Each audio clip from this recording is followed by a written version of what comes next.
Surf's up.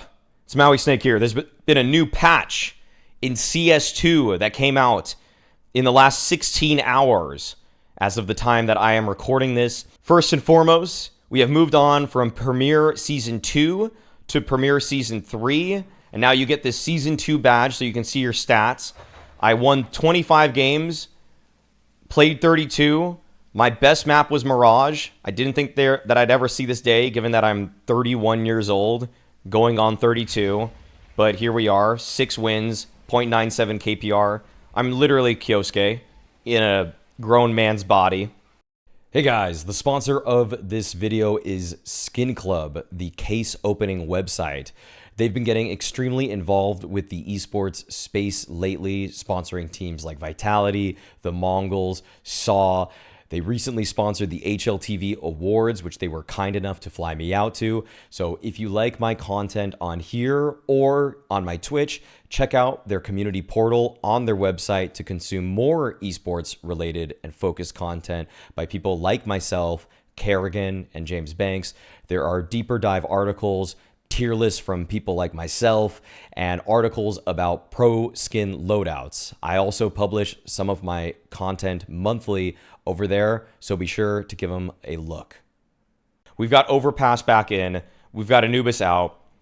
First and foremost, I think this is really good for the esport, okay? I think Anubis led to a style of CS being played that I found respect for, and I actually came to like.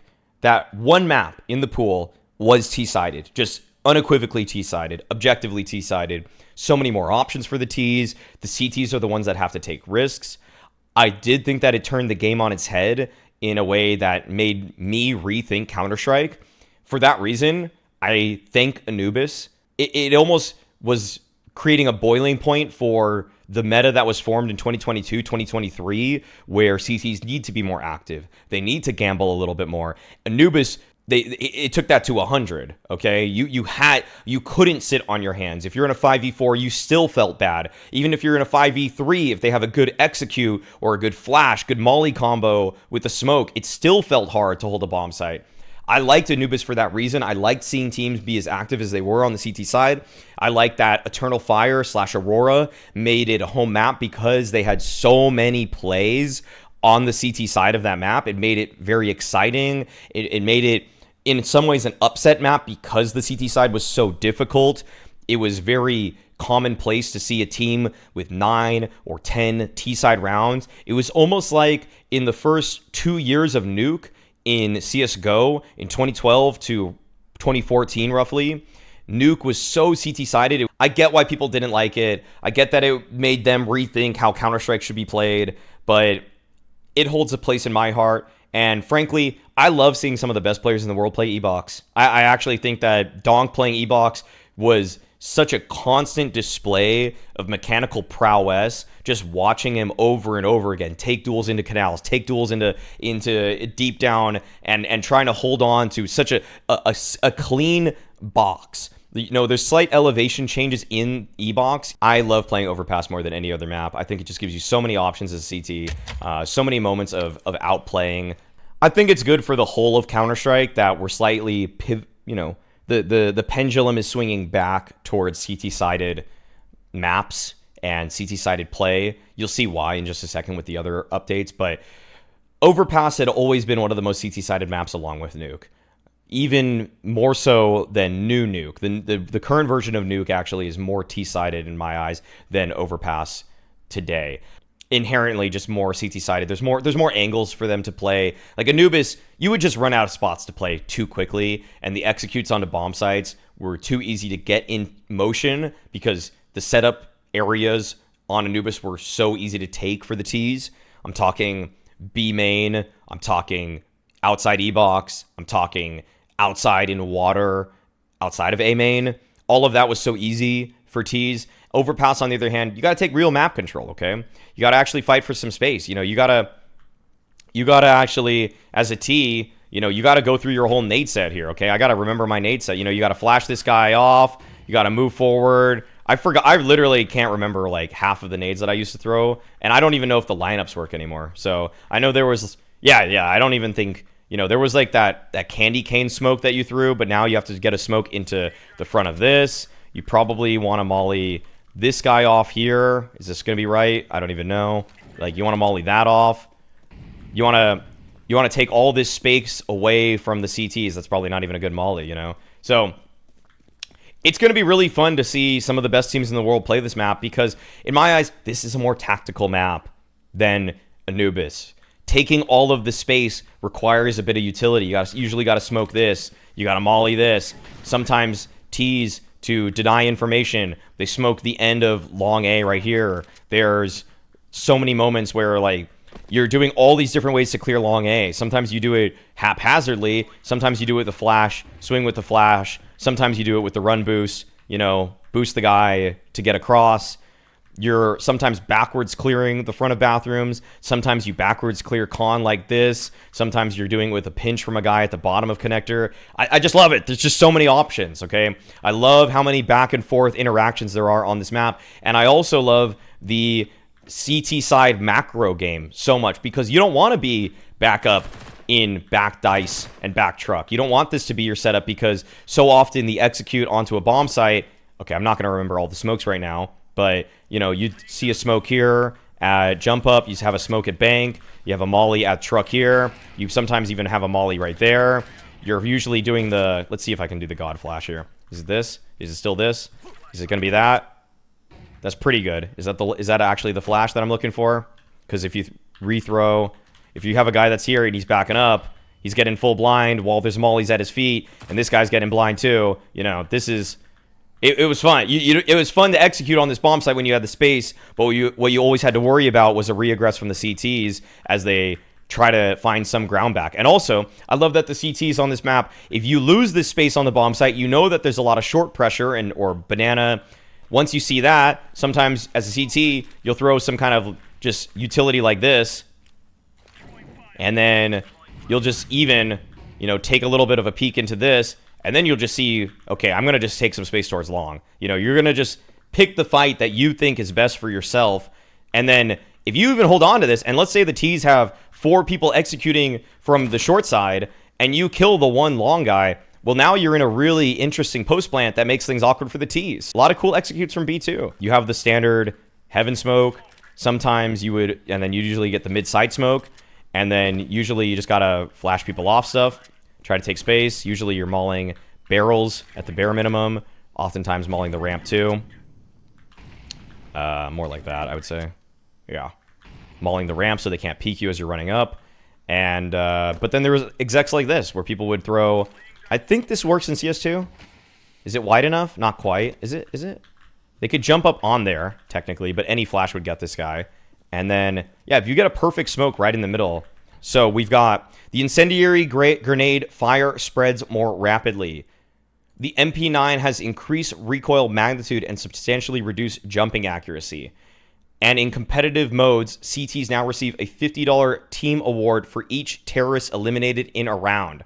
Okay, I've played with this patch now, and I can say with certainty, I didn't feel a huge change with the incendiary, but I'll show you it, okay? I'll show you it with this. It is better. It is definitely better, but it's still smaller than the molly. So it comes out a lot faster, which is great. For defending bomb sites, that's sick. Okay, so you can kind of see that right here, you're getting these little licks of flames on the far edges that you otherwise wouldn't. It'd be kind of nice if he just drew lines, like a red line. Actually, I'll do it myself.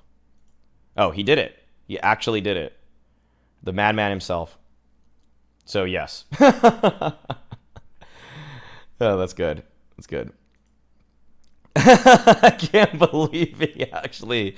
Wow, that's why he actually has like 1 million subs, isn't it? Because he does exactly what he should be doing in these kind of editing moments. But from above would also be better too. But this is pretty good. Yeah, no, it's good. This is a great change. This is a great change that I think this is a great change. To me, when I played against it or with it, it didn't feel that significant because I think the total damage that you're going to do on top of whatever you're throwing is probably more like 10. It is good that we're getting it. Okay. Sometimes you would throw a molly as a CT, especially on a retake, and then it would take a little longer for it to spread to full distance, and you're almost like, is there a guy there? Is there not a guy there?